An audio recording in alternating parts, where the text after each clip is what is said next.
Otak dibagi menjadi 3 bagian utama, yaitu cerebrum atau otak besar, cerebellum atau otak kecil, dan batang otak.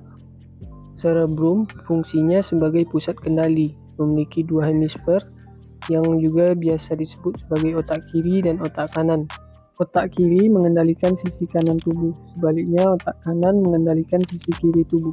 Cerebrum masing-masing memiliki 4 lobus. Lobus pertama yaitu lobus frontal, kemudian lobus parietal, occipital, dan temporal. Lobus frontal fungsi utamanya yaitu untuk berpikir dan pengambilan keputusan, kontrol gerakan secara sadar, dan mengatur kepribadian dan emosi, serta produksi bicara. Contohnya ketika merencanakan suatu hal, menggerakkan tangan ketika menulis, ngomong saat presentasi atau ngomong seperti saat ini, dan perasaan seperti sedih, marah, senang, dan sebagainya diatur di lobus ini. Kerusakan di lobus frontal dapat menyebabkan perubahan kepribadian jadi impulsif atau apatis. Contohnya orang jadi gampang marah atau bertindak tanpa pikir panjang, sulit mengambil keputusan, kemudian lemah atau lumpuh bagian tubuh, biasanya sisi berlawanan, kemudian gangguan bicara seperti afasia Broca. Lobus parietal fungsinya mengolah sensasi tubuh seperti sentuhan, suhu, dan nyeri. Lobus ini juga membantu kita untuk mengetahui posisi tubuh, ruang, dan arah. Misalnya merasakan panas ketika menyentuh api, mengetahui posisi tangan tanpa membuka mata, dan memahami mana kanan dan mana kiri. Kerusakan di lobus parietal biasanya berkaitan dengan gangguan sensasi tubuh dan persepsi tubuh atau ruang. Contohnya mati rasa, tidak bisa membedakan panas atau dingin, sulit mengenali benda lewat sentuhan. Contohnya orang bisa pegang benda tapi tidak tahu itu apa tanpa melihat. Jika kerusakannya terjadi hanya sebelah dari bagian otak atau cerebrum, misalnya dari kanan otak, maka menyebabkan spatial neglect, atau contohnya seseorang tidak menyadari atau mengabaikan sisi tubuh kirinya. Lobus occipital fungsinya mengolah penglihatan. Ini adalah pusat utama visual. Semua informasi dari mata diproses di sini supaya kita bisa melihat secara sadar. Mata cuma menangkap cahaya, tapi yang membuat kita bisa memahami apa yang dilihat itu adalah lobus occipital. Kalau lobus occipital rusak, biasanya hampir semuanya berkaitan dengan visual dan penglihatan. Gejalanya berupa gangguan penglihatan, misalnya penglihatan jadi kabur dan kehilangan sebagian lapang pandang. Kebutaan kortikal, mata sebenarnya normal tapi otak tidak bisa memproses gambar. Sulit mengenali benda atau visual agnosia, orang bisa melihat tapi tidak tahu apa yang dilihat. Dan halusinasi visual, kadang bisa melihat cahaya, bentuk, atau bayangan yang sebenarnya tidak ada. Lobus temporal fungsinya mengolah suara atau pendengaran. Di sini ada korteks auditori yang memproses suara yang kita dengar dari telinga. Selain itu, fungsi lobus temporal yaitu mengolah ingatan. Di dalam lobus temporal ada struktur penting seperti hipokampus yang berperan dalam pembentukan memori. Pemahaman bahasa, terutama di sisi kiri, ada area yang membantu kita memahami arti kata atau yang disebut sebagai area warnik.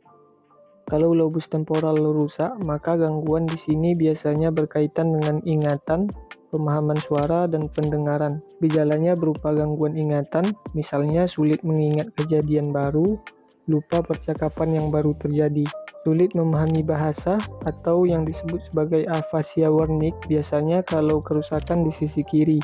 Misal, bicara lancar tapi tidak nyambung, dan sulit memahami orang berbicara. Dan gangguan pendengaran, bukan tuli, tapi sulit memahami suara yang didengar. Bagian otak berikutnya adalah cerebellum. Cerebellum atau otak kecil fungsinya mengatur keseimbangan tubuh. Cerebellum membantu tubuh tetap seimbang saat berdiri atau bergerak. Contohnya ketika berdiri dan tidak jatuh, membuat gerakan menjadi lebih halus, teratur, dan lebih akurat. Kemudian cerebellum juga mengatur tonus otot. Tonus otot adalah ketegangan dasar otot supaya tubuh bisa mempertahankan postur, misalnya duduk tegak atau berdiri dengan stabil. Kalau cerebellum rusak, gejalanya dapat berupa ataksia, yaitu gerakan jadi tidak stabil, misalnya jalan sempoyongan seperti orang sedang mabuk. Kemudian tremor saat bergerak, misalnya tangan gemetar saat ingin mengambil benda, sulit menjaga keseimbangan, dan gerakan jadi tidak tepat sasaran atau dismetria, misalnya saat mau menyentuh hidung tapi malah meleset. Bagian otak berikutnya yaitu batang otak.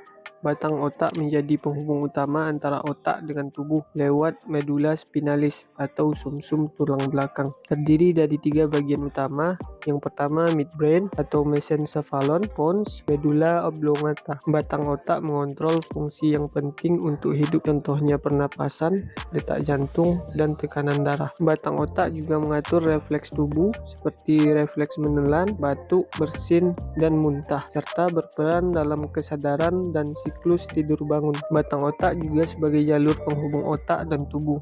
Semua impuls saraf dari otak ke tubuh atau sebaliknya melewati batang otak.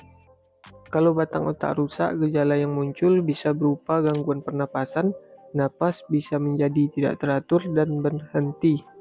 Detak jantung bisa jadi sangat lambat atau tidak stabil, dan seseorang bisa mengalami koma karena gangguan kesadaran, serta gangguan refleks seperti menelan atau batuk juga bisa terganggu. Selain itu, ada beberapa bagian penting dari otak, seperti talamus. Talamus adalah gerbang informasi, menyaring dan meneruskan hampir semua sinyal sensori seperti nyeri, sentuhan, suhu, dan tekanan ke korteks otak. Hampir semua informasi dari tubuh akan melewati talamus dulu, baru diteruskan ke bagian otak yang sesuai. Contohnya, ketika kamu pegang benda panas, sinyalnya lewat talamus dulu, baru dikirim ke otak. Talamus juga berfungsi untuk menyaring informasi. Talamus memilih informasi mana yang penting untuk diteruskan ke otak. Misalnya, ketika kamu di tempat ramai, otak tidak memproses semua suara sekaligus. Berikutnya ada hipotalamus. Hipotalamus adalah bagian kecil otak yang berfungsi mengatur keseimbangan tubuh dan menghubungkan sistem saraf dengan sistem hormon. Hipotalamus berfungsi sebagai pusat pengatur keseimbangan tubuh yang mengontrol suhu, lapar, haus, hormon, dan emosi. Contohnya ketika berkeringat saat panas atau ketika demam, hipotalamus menaikkan suhu tubuh untuk menghambat pertumbuhan bakteri atau virus sehingga meningkatkan kinerja sistem imun. Kelenjar pituitari. Kelenjar pituitari adalah kelenjar kecil yang berada di bawah otak. Kelenjar ini disebut master gland karena mengatur kerja banyak hormon dalam tubuh. Kerja pituitari dikontrol oleh hipotalamus melalui sinyal saraf dan hormon. Fungsi utamanya adalah menghasilkan hormon yang mengatur kelenjar lain, seperti kelenjar tiroid, kelenjar adrenal, serta kelenjar reproduksi seperti ovarium dan testis. Jadi, pituitari bisa dianggap seperti pemimpin yang mengatur kelenjar hormon lainnya. Contoh sederhananya, saat anak sedang tumbuh, pituitari mengeluarkan growth hormone atau GH hormone yang membantu pertumbuhan tulang dan otot. Jika pituitari terganggu, dapat menyebabkan masalah seperti dwarfisme atau kekerdilan, gigantisme, dan gangguan hormon tubuh. Amigdala. Amigdala adalah bagian kecil dari otak yang berperan penting dalam mengatur emosi, terutama rasa takut, marah, dan respon terhadap bahaya. Misalnya, saat kamu melihat ular, mata mengirimkan informasi ke otak, lalu amigdala mengenali itu sebagai bahaya, dan akhirnya tubuh langsung bereaksi seperti kaget, jantung berdebar, dan ingin menjauh. Jika amigdala terganggu, bisa menyebabkan kesulitan mengenali emosi, baik pada diri sendiri ataupun orang lain. Respon rasa takut menjadi berkurang dan terjadi gangguan emosi atau pengendalian emosi. Hipokampus. Hipokampus adalah bagian otak yang berfungsi dalam pembentukan dan penyimpanan memori atau ingatan. Hipokampus membentuk memori baru dan mengubah informasi yang kita terima menjadi ingatan jangka panjang.